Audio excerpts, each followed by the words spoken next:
Bonjour à tous, ben voilà, nous voilà pour le deuxième épisode. Alors, Laurent, qu'est-ce qu'on va pouvoir bien faire dans ce deuxième épisode? Alors ici on va pour commencer expliquer tout ce qui est de la cascade puisque c'est le morceau le plus haut du bassin. Étant donné que tu avais un terrain incliné, on va commencer par la cascade, ce qui rejoindra le bassin par la suite. C'est ça, donc la cascade et bien sûr le creusement puisqu'on a commencé à creuser ce bassin. Oui, donc là il y aura tout le creusement ainsi que le placement des bombes de fond directement dans la terre. Allez, restez avec nous. Alors voilà, c'est parti, on commence à creuser là. Voilà, ici on a le début du terrassement de la cascade. On a commencé par le dessus pour redescendre vers le bassin. C'est ça, enfin, bassin qui n'y est pas encore, hein. Là on a une grande pelouse. Hein. Le bassin n'y est pas encore, effectivement, mais on avait déjà l'emplacement de là où tu voulais ta lame d'eau. Donc on s'est dirigé directement sur cet emplacement-là. Alors vous constatez qu'il y a un mur là dans le fond, où on aura quelques déboires avec ce mur hein, par la suite. Oui, étant donné qu'on a eu de très très gros orages pendant la réalisation, le mur, après le terrassement du bassin lui-même, le mur est parti. Alors ici, c'est des poches de retenue d'eau, parce que bon, la cascade, elle fait quand même 15 mètres de long. Hein. Oui, on a 15 mètres de long, 1,30 m de large sur toute la cascade et un endroit, elle se sépare en deux pour avoir un îlot central. Et on a des poches de retenue, comme tu l'as dit, pour éviter que la cascade ne se vide complètement, ce qui poserait un problème puisque chaque lancement de la cascade vidangerait environ 3000 litres du bassin. Donc en faisant des poches de retenue comme ça, on n'avait vraiment que la rivière en elle-même qui se remplissait lors de la mise en route de la cascade. Alors ce qu'on voit là, c'est en fait l'eau qui ruisselle, qui vient des eaux de pluie, en fait, du bois qui est derrière chez moi. Hein. Oui, donc ça, ce sont des eaux qu'on peut récupérer, étant donné que c'est une eau vraiment très très propre du bois, on peut la récupérer pour l'injecter dans le bassin. Alors la base ici, ce sont en fait des bordures. Et donc toute la rivière a été faite en bordure béton et stabilisée, justement pour bien la marquer, la délimiter avant de la garnir. C'est ça, alors on voit ici qu'il faut un petit peu ajuster de temps en temps. La pelleteuse, c'est pas toujours au pile poil. Hein. Là on voit en fait l'îlot central hein, qui a été créé, déjà on a déjà mis une plante là qui ne va pas survivre du reste. Alors le matériel, c'est toujours pratique d'avoir une petite boîte mécanique comme ça. Hein. Oui, donc la brouette mécanique nous permet quand même de monter dans tous les terrains, étant donné que c'est très étroit, c'est à peine un peu plus large qu'une brouette traditionnelle, et ça nous permet de monter des grosses quantités à la fois de matériaux. Alors bon, le stabiliser, on peut peut-être rappeler un petit peu de quoi c'est fait. Sable de Rhin et ciment, nous utilisons un stabilisé assez lourd pour permettre une résistance beaucoup plus grande dans le temps. Donc on peut donner un petit peu les proportions. 350 kg de ciment par mètre cube de sable. C'est ça, alors c'est sable du Rhin comme on dit chez nous, en sable France. De Rhin, sable de rivière en France. Sable de rivière, ouais, voilà. Alors le petit Bobcat où on a eu ces déboires l'émission précédente, mais finalement il rend bien service. Hein. Oui, heureusement qu'on l'avait quand même, parce que sinon on n'aurait jamais su évacuer la terre dans un terrain comme ça. Vous pouvez constater que c'est toujours un terrain qui est très lourd. Hein. Madame, elle va bientôt péter un câble parce que bon, on ramène quand même pas mal de terre à l'intérieur aussi. Hein. Là, c'était 100% argile et cailloux, hein, donc on n'avait vraiment pas de terre noire du tout à retirer. C'est ce qui a justement rendu le terrassement de ce bassin assez périlleux.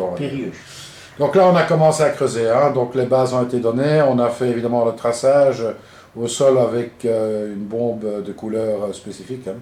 Oui, donc on marque tout à la bombe de peinture, ce qui nous permet de ne pas devoir mettre de ficelle, parce qu'une ficelle pose toujours le problème qu'elle va toujours gêner à un moment donné. Donc une bombe de peinture, on suit la trace et là on n'a plus de problème de terrassement. Alors voilà, il y avait un drain parce que les anciens propriétaires avaient drainé le terrain là, mais ce drain ne servait strictement à rien. Non, les drains n'étaient même pas reliés et il n'y avait pas assez de roches dessus, donc ils étaient complètement ensevelis dans la terre. Enfin, il nous a quand même bien gênés. Oui, parce qu'en plus c'est très résistant, donc même avec un godet de pelleteuse comme ça, étant donné que ce n'est qu'un godet de curage, ça ne coupe pas le drain. On peut remarquer, c'est vraiment Sarajevo, hein, à l'époque du bombardement. Hein. Mais c'est jamais qu'un mauvais moment à passer. Hein.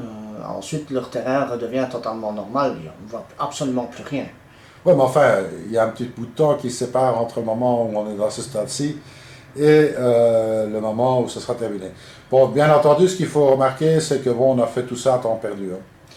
Évidemment, on a fait ce bassin ici entre d'autres bassins que je réalisais chez d'autres clients en même temps, mais on a quand même essayé d'aller le plus vite possible pour le réaliser. Hein. Et à l'époque, je veux dire, je travaillais encore, donc il n'y avait pas une grande latitude de temps de travail sur ce projet. Ah non, il fallait qu'on arrive à répartir notre planning à tous les deux en même temps. Ouais, ça n'a pas toujours été évident, mais enfin bon, on y est arrivé par la force des choses. Dans le fond, là, vous voyez, la lame d'eau est déjà placée. Oui, c'est pour ça qu'on avait commencé par la rivière, puisqu'on savait exactement où la lame d'eau allait. Hein. Donc c'était le plus simple. Maintenant, ici, on voit bien que c'est un terrain qui n'est composé que de roches. Hein. Que de roches avec de l'argile quand même. Oui, mais il y a très peu d'argile, il y a 80% de roches. Ouais, ouais. Alors là, c'était évidemment un travail conséquent. Alors soyez quand même prudent quand vous utilisez ce genre de machine, hein, parce que tout peut arriver. Hein, vraiment, la prudence s'impose. Hein. Il faut toujours rester concentré quand même quand on travaille avec ça. C'est vraiment pas des jouets.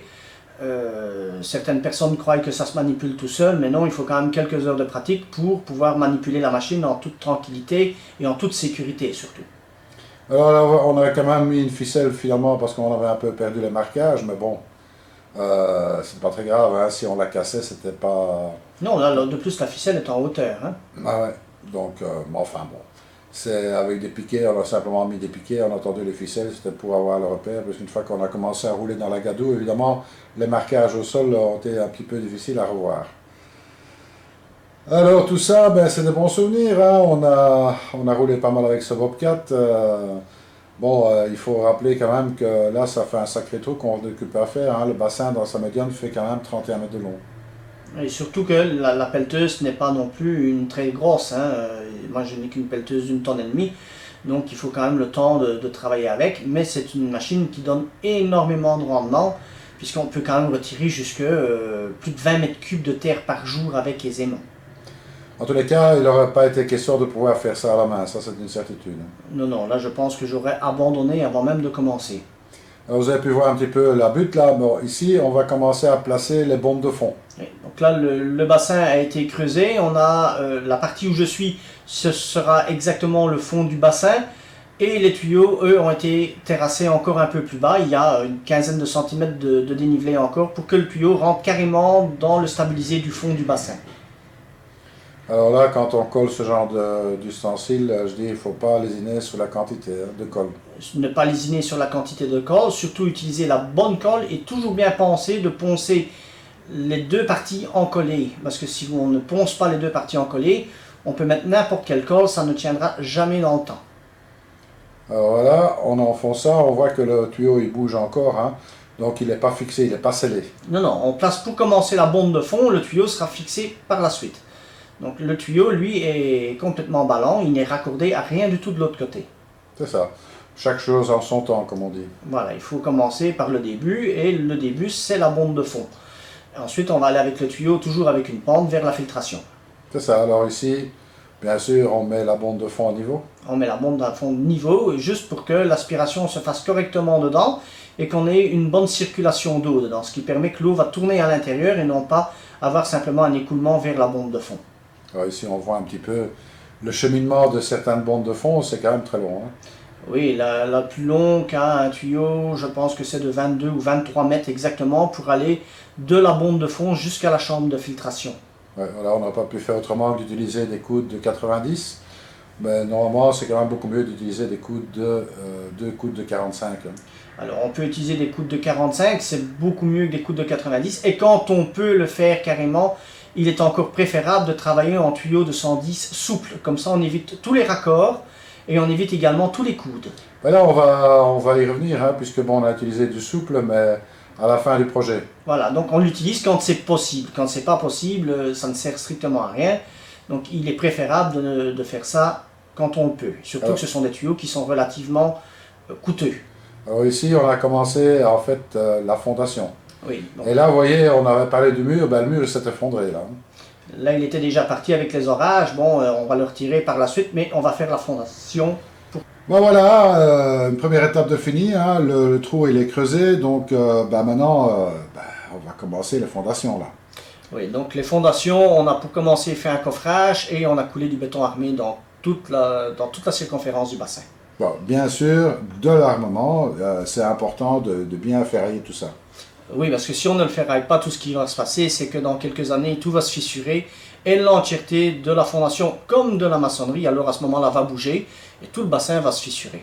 C'est ça. Alors bon, clairement, il faut savoir aussi que bon, on a intérêt à ne pas lésiner sur la fondation, puisque c'est elle qui va aussi avoir toutes les contraintes de la colonne d'eau sur son pied, en fait. Oui, c'est elle qui reçoit le plus de pression. Maintenant, il faut lésiner sur rien du tout dans un bassin. Ça, c'est très très important. C'est ce que beaucoup ne pensent pas. On peut faire avec un bloc de 14. Mais non, il faut bien se dire que sur un bassin comme ça, ici on a 180 mètres cubes d'eau, il y a énormément de pression sur les parois latérales. Donc il faut absolument que tout tienne. Donc c'est minimum du bloc de 20 ou alors du step-hock. C'est ça. Alors bon, le step-hock, évidemment, c'est assez contraignant, d'autant plus que chez moi, c'était pas trop possible d'amener une toupie parce que c'était trop loin de la rue, en fait. Et en plus, il y a une pente à l'entrée de la maison, et c'est impossible de monter avec un véhicule qui a des roues. Il n'y a que les chenilles qui passent. Oui, de plus, le step-hock dans la forme du bassin n'est pas très adapté, étant donné qu'on a beaucoup trop d'angles et beaucoup trop d'arrondis que pour travailler sur du step-hock. On avait plus de chance à travailler sur un bloc classique que l'on pouvait scier. C'est ça. Alors bon, maintenant, la prochaine étape, eh ben, ça va être de construire un petit peu toute l'architecture, en fait, tous les murs. Voilà, donc là on peut construire alors à ce moment-là les parois du bassin et vraiment mettre le bassin à la forme définitive. Eh bien, restez avec nous pour la prochaine vidéo qui concerne évidemment cette construction de bassin. Donc, prochaine vidéo que vous verrez d'ici peu. En attendant, surtout, ne soyez pas sages. Salut à tous.